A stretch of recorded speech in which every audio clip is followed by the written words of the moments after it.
Salut l'équipe, troisième épisode de la mini-série Euroscouting. On avance doucement dans cette série dans laquelle je vous présente un jeune talent par équipe de l'Euro.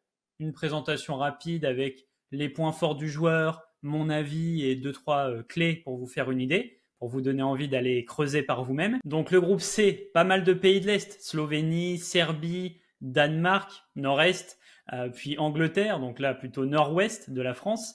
Des joueurs intéressants, certains assez peu connus, et le premier gardien de cette série, d'ailleurs, vous allez le voir. Allez, on lance le scouting avec la Slovénie. Pas évident au niveau des U23, parce que, ouais, il n'y a pas un choix énorme. Le plus gros talent d'entre eux, ça reste Benjamin Sesko. C'est vrai qu'il est déjà pas mal connu, mais je me disais, est-ce que vous le connaissez vraiment finalement?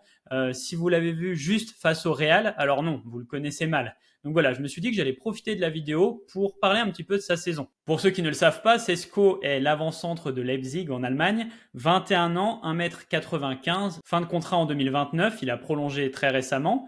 Il est estimé aux alentours de 50 millions. Bon, s'il part avec le temps de contrat qui lui reste, ça sera sûrement pour plus, du moins en l'état actuel de ses performances.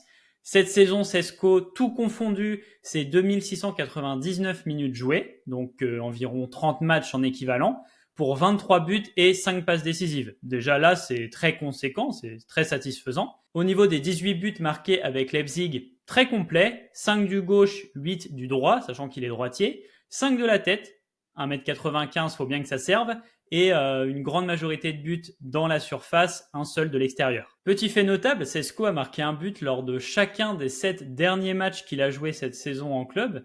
Il a fait un run de malade, un run final, tout le monde a encaissé son but. Je disais tout à l'heure que ces matchs face au Real ne lui font pas honneur, notamment parce qu'à l'aller, il a manqué pas mal d'occasions, mais c'est assez trompeur parce que sur la saison, c'était un très bon finisseur. En Bundesliga, c'est 14 buts pour lui manquer. C'est plutôt un bon ratio si vous regardez les joueurs autour. Et puis ouais, il a su mettre des buts dans pas mal de situations complexes, comme ceux que vous pouvez voir ici. Sesko, il tourne à 30% de buts par tir. Il y a que 5 avant-centres qui font mieux cette saison. Je vous affiche son bilan statistique que je vous ai préparé, identifié comme finisseur mobile par mon algorithme, parce qu'il va souvent toucher des ballons hors de la surface, ici et là sur le terrain. On le voit d'ailleurs, plus de touches hors surface que 95% des avant-centres évoluant dans les 5 premiers championnats. Sesko, c'est pas pour rien qu'il a été beaucoup comparé à Haaland. Quand il va se lancer dans des courses avec ballon, c'est vrai que c'est pas évident de l'arrêter et il en fait de temps en temps.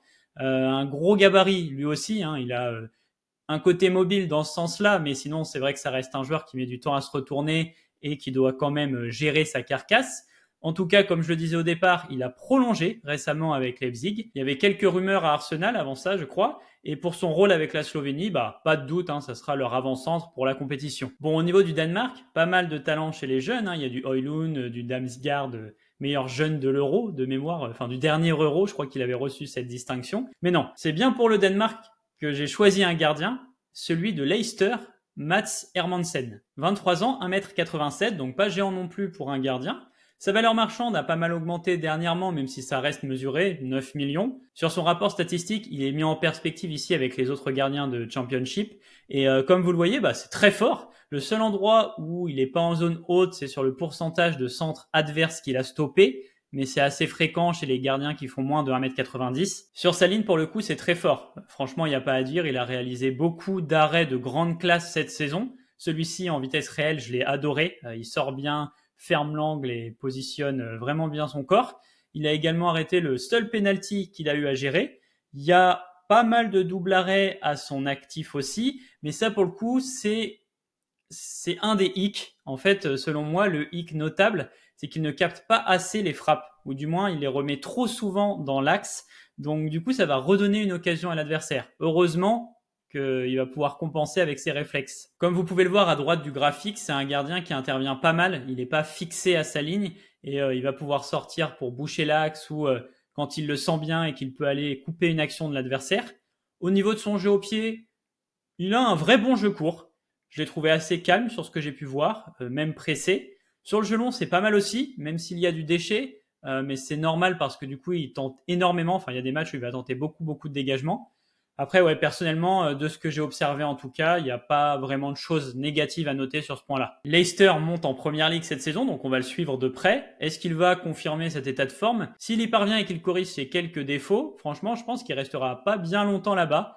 Pour son rôle avec la sélection, le gardien numéro 1, c'est Kasper Schmeichel, donc sauf blessure, je pense pas qu'il va jouer. Allez, on continue avec la Serbie. Même chose ici, il y a des jeunes intéressants, mais je vais parler de l'un d'eux que j'ai suivi personnellement à une époque, dans le sens où à chaque début de saison, je me fais une liste des joueurs que je vais suivre d'assez près, et que la saison dernière, Lazar Samardzic était parmi eux. Lazar, c'est un milieu de 22 ans, 1m84, qui évolue en Serie A du côté de l'Udinese.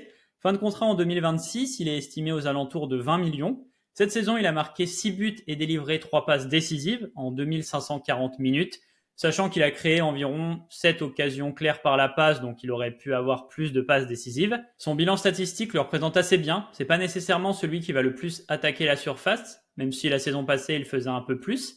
D'ailleurs, en voyant ces données, tu peux te dire que c'est un milieu très offensif, mais en réalité, sur ses touches de balle, c'est un joueur qui va vraiment être un milieu central gauche, même si il est effectivement plus à l'aise dans le secteur offensif que défensif. Milieu, moi, c'est mon poste préféré au football. Tous mes joueurs favoris le sont et c'est vrai que quand un joueur a une certaine technique, une certaine élégance, ça me plaît. Pour le coup, c'est son cas. Son point fort, sa qualité principale à mettre en avant, c'est sa capacité à éliminer l'adversaire. Cette saison, il en a déposé 71 et pour vous illustrer ça, je vais vous montrer le but qu'il a marqué face à Naples. Il est à peu près à 40 mètres du but adverse au début de l'action. Il va se faufiler entre deux Napolitains, en feinter un troisième qui lui part du mauvais côté, lancer un 1-2 avec son coéquipier. Il élimine l'avant-dernier adversaire qui lui fait face et va rouler doucement le ballon vers l'intérieur pour déposer le dernier Napolitain qui lui aussi se retrouve par terre. Voilà, bonne nuit avant de fusiller le gardien adverse. Rien de plus à dire, le but est tout simplement magnifique.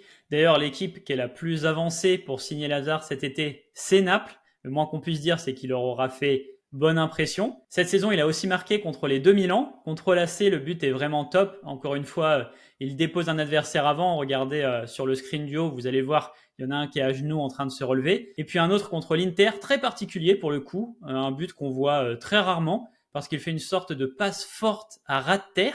Et l'angle est tellement bon qu'il marque un but. Mais vous allez voir, à la fin, le ballon va vraiment tout doucement. La séquence est assez spéciale. N'hésitez pas à aller regarder. Lazar, c'est un joueur avec pas mal de déchets malgré tout, qui est pas parfait. Il y a encore des axes de progression, mais qui en tout cas est très sympa à avoir joué.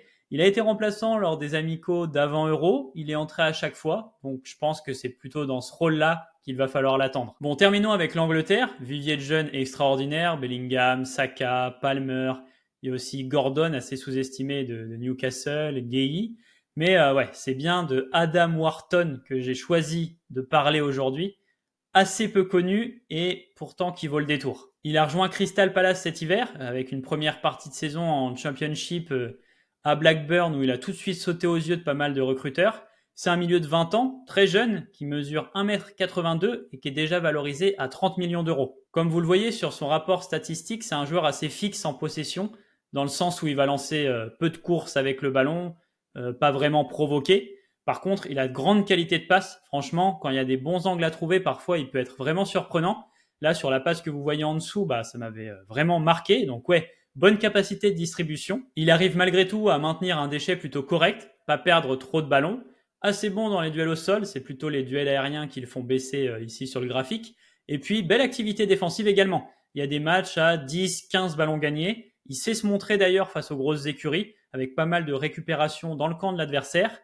Franchement, à tout juste 20 ans en première ligue, dans un poste comme le milieu de terrain, c'est vraiment très intéressant. On a vu passer ici et là que le Bayern et Manchester City le suivent. Adam Wharton, voilà, retenez bien ce nom, on ne sait jamais. Au niveau de son rôle avec l'Angleterre, il n'était pas là pour les amicaux d'avant Euro. Il avait même été très surpris d'être appelé, mais c'est vrai que du côté des analystes, nous, ça nous avait pas forcément paru étonnant vu sa précocité. À voir le rôle qu'il aura. Le voir entrer de temps en temps au milieu, ce serait pas choquant.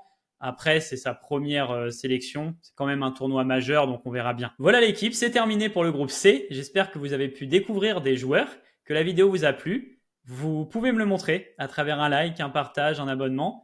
Restez connectés, le groupe D arrive bientôt. Et en attendant, je vous dis à bientôt l'équipe.